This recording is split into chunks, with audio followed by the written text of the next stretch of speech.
Pinangunahan ni Pangulong Ferdinand R. Marcos Jr. ang pagdiriwang ng ika-88 anibersaryo ng AFP o Armed Forces of the Philippines kung saan kinilala niya ang malaking sakripisyo ng mga sundalo.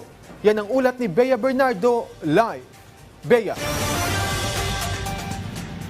Alan, kinilala ni Pangulong Ferdinand R. Marcos Jr. ang katapangan at kagitingan ng mga miyembro ng Armed Forces of the Philippines sa pagprotekta sa ating bansa sa pagdiriwang ng kanilang anibersaryo.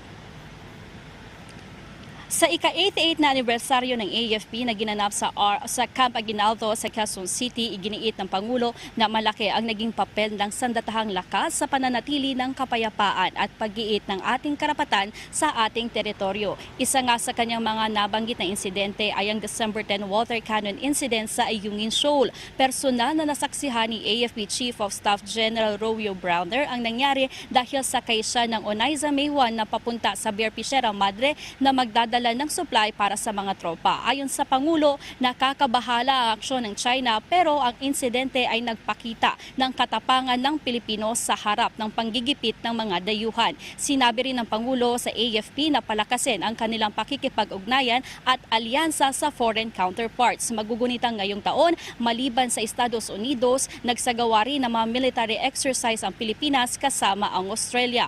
Ongoing din ang pagbuo ng Reciprocal Access Agreement sa pagitan ng Pilipinas at Japan na mahahalin tulad sa Visiting Forces Agreement sa US. Sa parte naman ng AFP, sinabi ni General Browner na patuloy nilang papatatagin ang kanilang organisasyon. Kabilang na nga dito ang pagpapalakas ng kanilang kakayahan sa mundo ng internet sa pagbuo nila ng AFP Cyber Command.